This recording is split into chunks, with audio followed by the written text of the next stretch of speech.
Hello दोस्तों। कल का दिन आपके लिए बहुत बहुत ही अहम है क्योंकि सीबीएसई से एडमिट कार्ड आ जाएंगे। एडमिट कार्ड आने का मतलब ये होता है कि अब आप परीक्षा के मोड में आ जाइए। दोस्तों, ये मान के चल रहा हूँ मैं कि आपने थोड़ी बहुत थ्योरी हर चैप्टर की पढ़ ली होगी, समझ ली होगी। क्वेश्चन पेपर ऑब्जेक्टिव आएगा, तो इसलिए ऑब्जेक्टिव क्वेश्चंस को प्रैक्टिस में लेना बहुत ही ज़रूरी है, ताकि बहुत से ऐसे काम होते हैं जो आप ऑब्जेक्टिव क्वेश्चंस की मदद से आप थ्योरी सीख सकते हैं। ये पहला ही चैप्टर है, इलेक्ट्रिक चार्जेस एंड फील्ड। इसमें हम ये मान के चल रहे हैं आपको कूलम्ब्स लॉ आता है। डाइलेक्ट्रिक्स में अगर हम रखते हैं तो डिवाइड बाय के हो जाता है। ये चीज़ें आपके सर ने, आपके लोकल गुरु ने खूब अच्छी तरीके से सिखा दी होंगी।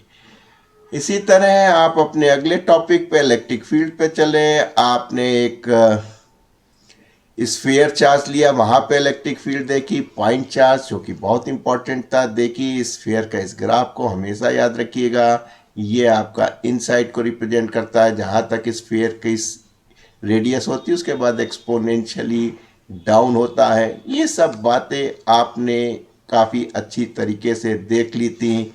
इनफाइनाइट लाइन चार्ज भी देख लिया था आपने, कितना होता है, लेमडा बाई आर होता है, लेकिन यहाँ 2 होता था, जिसकी वजह से ऊपर नीचे 2 मिला के मल्टीप्लाई करके आपने इसको एक स्टैंडर्ड फार्मूले में रिप्रेजेंट कर लिया था।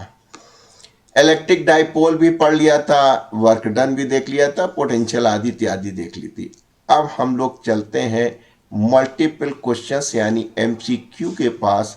ये बड़ा इम्पोर्टेंट हो जाता है आपके लिए, क्योंकि क्वेश्चंस पेपर यही आएगा और बहुत सी छोटी छोटी बातें होती हैं जो आप नहीं समझ पाते। आइए चलते हैं क्वेश्चन नंबर 1 यानी पहले के पास, और आप देख रहे हैं कि क्वेश्चन नंबर 1 क्या कह रहा है। A body can be negative charge by. Negative charge किस पे होता है? जाहिर सी बात है इलेक्ट्रॉन पे निगेटिव चार्ज होता है और प्रोटॉन पे जो है पॉजिटिव चार्ज होता है। तो जाहिर सी बात है जिस बॉडी के ऊपर जितने ज़्यादा से ज़्यादा इलेक्ट्रॉन्स होंगे, बॉडी उतनी ही निगेटिव चार्ज हो जाएगी।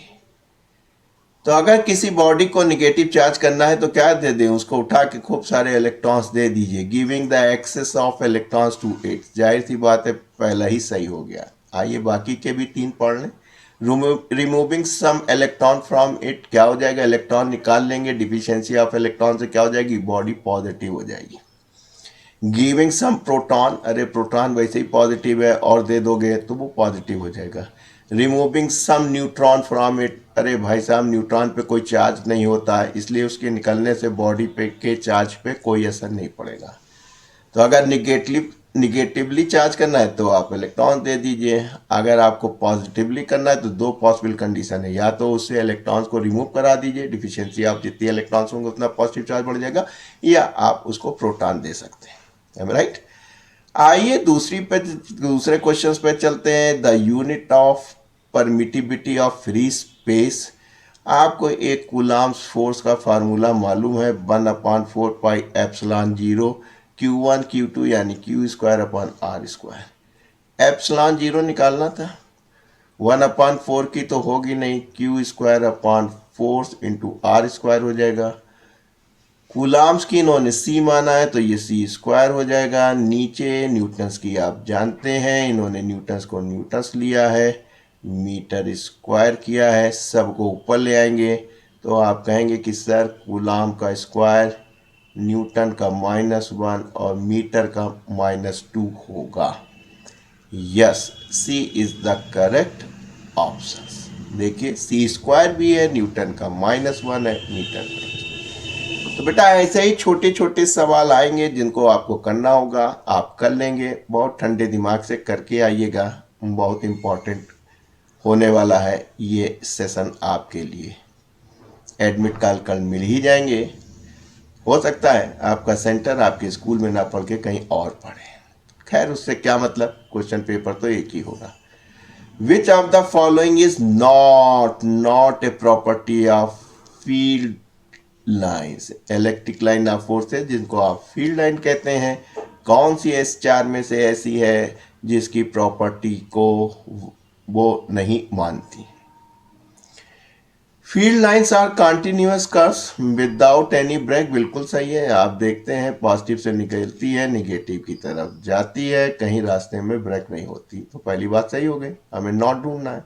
दूसरा, two fields line can not cut each other, जाहिर सी बात है, आपके सर ने सिखाया था कि अगर दो लाइन है इलेक्ट्रिक लाइन ऑफ फोर्सेस नहीं कट करेंगे, क्यों, इस पॉइंट पे एक ये फील्ड हो सकती है, एक ये हो सकती है, दो टेंजेंट खींचे जा सकते हैं, तो एक पॉइंट पे दो कंपोनेंट ऑफ इलेक्ट्रिक फील्ड नहीं होते हैं, इसलिए वो कट नहीं करती, ये भी बात सही है।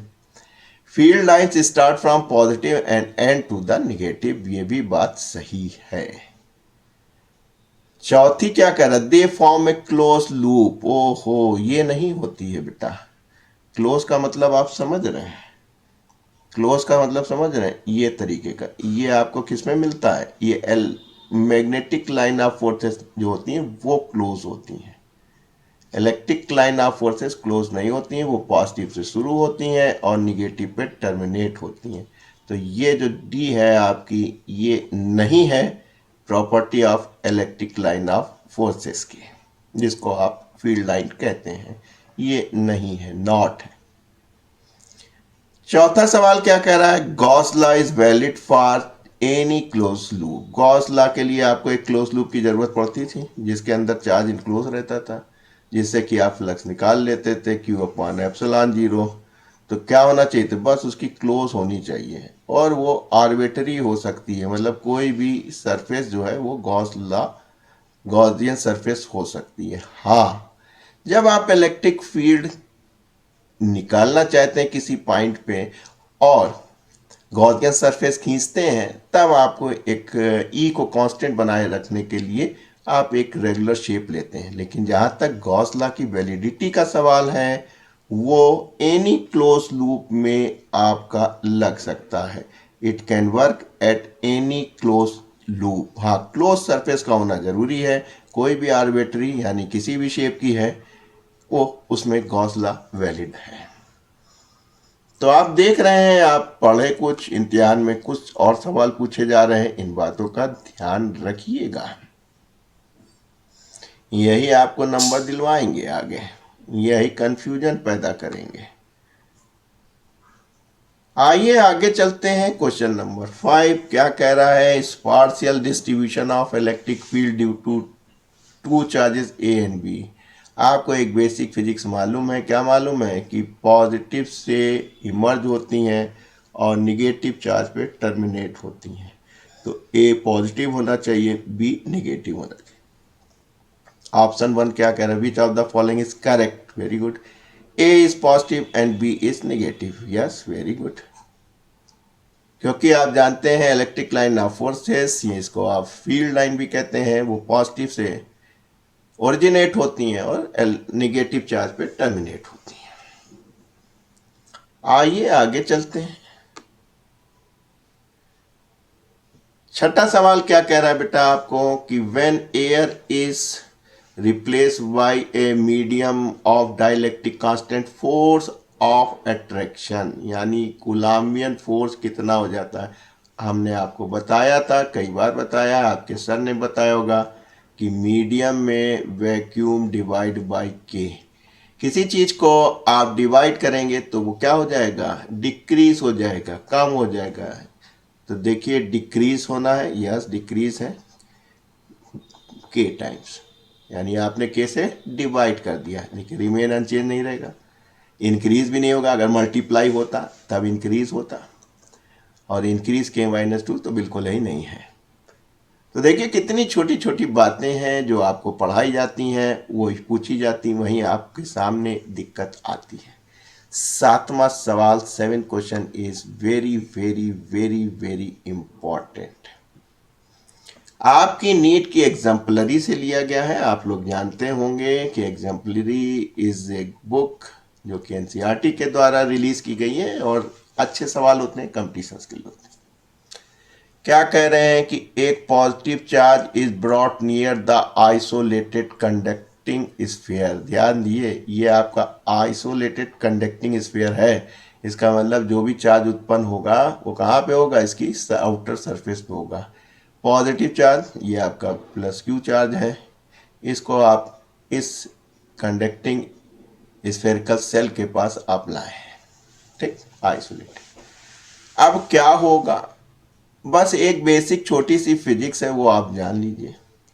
जब आप किसी चार्ज को टच करते हैं, मान लीजिए चार्ज है क्यू और इसको किसी दूसरी बॉडी से टच करेंगे, तब तो इसके अंदर क्या होगा, डिस्ट्रीब्यूशन ऑफ चार्ज होगा और आप यही चार्ज जो है इस पे भी डिस्ट्रीब्यूट हो जाएगा, या कहें पॉजिटिव है तो ये भी पॉजिटिव रहेगा।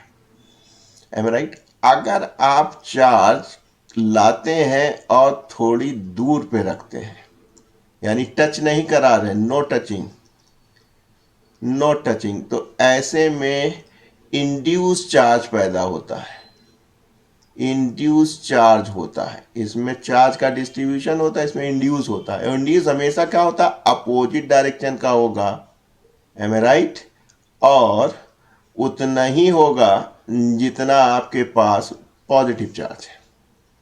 अब देखिए इस खेल में क्या होगा, आपने प्लस क्यू को इससे टच नहीं कराया है, ठीक, तो इसमें इंड्यूस चार्ज होगा, तो यानी ये प्लस है तो इसमें माइनस क्यू हो जाएगा।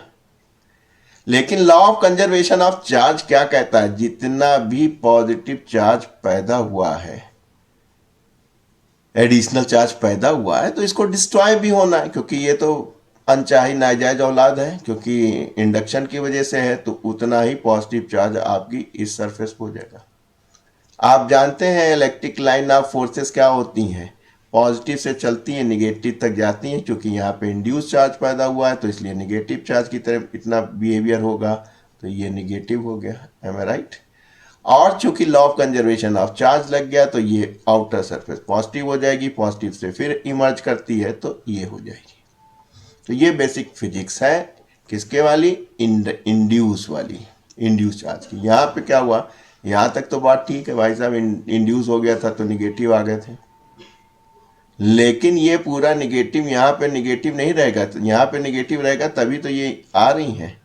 यहाँ पे law of conservation of charge भी लगेगा, जितना इंड्यूस हुआ उसको ख़त्म भी होना पड़ेगा। Charge can not be created, can not be destroy, तो इसलिए जो है इतना क्रिएट हो गए तो इनको न्यूट्रलाइज करने के लिए उतना पॉजिटिव होगा, तो ये नहीं होगा। यहाँ तो बिल्कुल ही नहीं होगा, ये तो बिल्कुल ही सीधे जा रहे हैं, कोई मतलब ही नहीं है। इस तरीके की लाइन ऑफ फोर्सेस का कर्व होती हैं, आप जानते ही हैं। इसी तरह यहाँ पे भी कर्व होती हैं, इसलिए टेंगुलर का कोई मतलब नहीं। तो यहाँ आपने सीखा कि ये इंड्यूस हुआ इतना और ये law of conservation of charge हुआ, तो आप कह सकते हैं कि जो फिगर ए है वो करेक्ट ऑप्शन है। आइए आगे चलते हैं, क्वेश्चन नंबर 7 पे चलते हैं। 7 क्या कह रहा है, सॉरी 8, 7 तो लगा लिया आपने। Electric flux through the surface, अरे भाई फ्लक्स आप जानते हैं कुछ नहीं होता है, गॉस लॉ कह के मर गए थे। टोटल चार्ज अपॉन एप्सिलॉन 0, सब में देखिए टोटल चार्ज क्या है, plus Q plus Q plus Q. Arbitrary surface कुछ भी, उससे कोई फर्क नहीं पड़ता, यहाँ बस ये क्लोज सरफेस होनी चाहिए, इसके अंदर कहीं सरफेस का एरिया कुछ नहीं काम आ रहा है। तो आप कह सकते हैं जो फ्लक्स है is the same in all the figure, क्योंकि क्योंकि क्योंकि क्योंकि आपका charge enclose by each surface is same, सब में प्लस क्यू चार्ज ही है इनक्लोज, इसलिए D is the correct option. समझ में आ रहा है बेटा, चलें आगे। 80 सवाल हैं, जब तक आप कमेंट में लिखेंगे नहीं तब तक हम जो है 10-10 सवाल ही आपको सिखाएंगे, तब तक परीक्षा हो जाए ख़त्म। इसलिए इसको देखिए और बताइए कि हाँ सर अगर ठीक चल रहा है तो हम और भी सवाल एक ही वीडियो में ज़्यादा से ज़्यादा लेने लगेंगे। आइए चलते हैं क्वेश्चन नंबर 9 के पास। Hemisphere is uniformly charge positively, बहुत अच्छी बात है, कीजिए, किसने मना किया। Electric field at the point on the diameter away from the centre is directly, hemisphere है तो इसको ऐसे बना लीजिए, ये, और ये इसका एक्स और वाई एक्सिस खींच लीजिए, 3 डायमेंशन हो जाएगा। अब तो क्लियर दिख रहा होगा। इसको आपने पॉजिटिवली कर लिया। सेमी सर्कल ना समझिएगा इसको, सेमी सर्कल तो केवल एक लाइन होती है, 2 डायमेंशन है। ये पूरे सरफेस पे, यानी हर जगह इस पे जो है पॉजिटिव चार्ज है। क्या कह रहे हैं, electric field at the point of diameter, चलो सब डायमीटर ही होता है इसमें, अवे फ्रॉम द सेंटर, कहीं भी लेंगे हमेशा क्या होगी, नॉर्मल टू द सरफेस होगी। वही चीज़ है, परपेंडिकुलर टू द डायमीटर, जो भी होगी आप लेंगे तो जो भी डायमीटर है, ये भी जो डायमीटर है इसके नॉर्मल ही निकलेगी। ए इज द करेक्ट ऑप्शन, क्योंकि वो तो आउटवर्ड जा रही है, पैरेलल थोड़ी ना होगी इसके। आइए चलते हैं आगे क्वेश्चन नंबर 10 के पास। क्वेश्चन नंबर 10 क्या कह रहा है, बहुत अच्छा कह रहा है। ये भी आपका नीट एग्जाम्पलर से है तो अच्छा ही सवाल होगा। सवाल क्या कह रहा है, figure shows electric field line forces in which electric dipole is placed as shown, which of the following statement is correct. भैया इतना जान लो, इलेक्ट्रिक फील्ड अगर ये है, एम आई राइट, तो इसका मतलब इधर जा रही है, तो इधर कब जाएगी, इधर पॉजिटिव चार्ज से जनरेट हो रही होगी। तभी तो कहते हैं positive charge, unit positive charge free to move, वही आपकी इलेक्ट्रिक फील्ड बनाता है। अब आपके पास इलेक्ट्रिक डाइपोल है जिसका मोमेंट पी दिया है बेवकूफ़ बनाने के लिए। आप ये समझिए कि आपके पास 2 ठो चार्ज रखे हैं, तो ये वाला चार्ज अलॉन्ग इलेक्ट्रिक फील्ड है, तो ये किधर फोर्स लगेगा, इधर लग जाएगा इस पे, F is equal to Q into E, am I right. और ये वाला क्या है, इसमें लग जाएगा, इस डायरेक्शन में।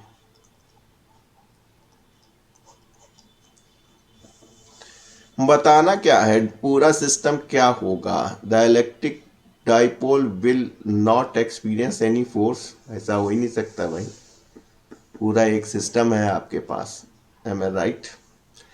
Dipole will experience a force towards right, dipole will experience a force towards left, experience dipole will experience a force upward, am I right.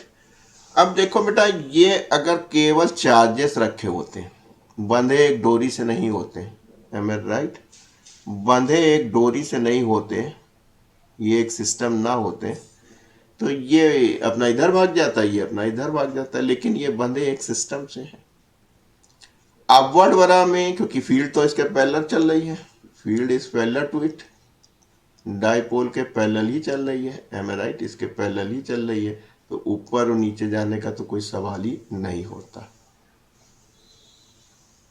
यहाँ पे देखने वाली बात यह है कि एज ए होल सिस्टम क्या होगा, इलेक्ट्रिक डाइपोल मोमेंट हमेशा पी से आपका जाता है इधर, तो आप कह सकते हैं कि it will experience a force towards left, क्योंकि इधर आपका इधर आ रहा है, इधर जा रहा है, ठीक है। अब समझिए क्यों लेफ्ट में आ रहा है। अगर इलेक्ट्रिक लाइन ऑफ फोर्सेस आप देख रहे हैं, ध्यान से देखिए, इनके बीच का जो डिस्टेंस है वो आगे बढ़ता चला जा रहा है इधर की तरफ। और आप जानते हैं इलेक्ट्रिक लाइन ऑफ फोर्सेस जितना भी ज़्यादा स्पेसियस होंगी, आपस में जो स्पेस बढ़ेगा तो इंटेंसिटी ऑफ फील्ड कम होगी। शुरू में देखें ये काफ़ी पास पास है, यानी फील्ड की इंटेंसिटी ज़्यादा है। फील्ड की इंटेंसिटी की ज़्यादा से, चूँकि निगेटिव चार्ज इधर है, तो ये फोर्स ज़्यादा होगा बनस्पत इस फोर्स से, क्योंकि इस पॉइंट पे देखिए ज़्यादा इलेक्ट्रिक फील्ड जो है दूर दूर है, और इस पे देखिए कम कम है। यहाँ फील्ड की इंटेंसिटी कम है क्योंकि ये ज़्यादा स्पेस दिख रहा है फील्ड लाइन के बीच में। यहाँ पे इलेक्ट्रिक फील्ड की इंटेंसिटी ज़्यादा है क्योंकि उनकी फील्ड के बीच का डिस्टेंस कम है, इसलिए ये जो फोर्स है वो इस फोर्स से ज़्यादा होगा, यानी सी इज़ द करेक्ट ऑप्शंस, कि dipole will experience a force towards the left. तो दोस्तों कैसा लगा ये आपको हमारा लेक्चर, जिसमें ऑब्जेक्टिव क्वेश्चंस पे हम एम्फेसिस डाल रहे हैं। अगर आपको अच्छा लगा कमेंट्स में ज़रूर लिखिएगा। चैनल को सब्सक्राइब कर लीजिए, बेल आइकन को दाब दीजिए ताकि सारे नोटिफिकेशंस मिलते रहे। मेरे पास एक नहीं दो नहीं, आपके लिए हर चैप्टर्स में 100 200 क्वेश्चंस हैं। 80 तो यही दिख रहे हैं, 80 हमको यहाँ दिख रहा है, 81 82 दिख रहा है, यानी कि आपके पास 80 से लेके 100 क्वेश्चंस हैं हमारे पास प्रत्येक चैप्टर्स के लिए, जो कि बड़े महत्वपूर्ण हैं, आपकी पुस्तक से लिए गए हैं। तो कमेंट्स में लिखिएगा अगर आपको अच्छा लग रहा है, तो हम आपके बाकी के बचे हुए 7 चैप्टर, क्योंकि इस बार कोर्स में 8 चैप्टर हैं आपके पास, सबके सवाल ऐसे ही करा देंगे। इन्हीं में से आपको मिलेंगे भी और आप आराम से करके आ जाएंगे। फिलहाल आज के लिए इतना, इजाज़त दीजिए। जय हिंद।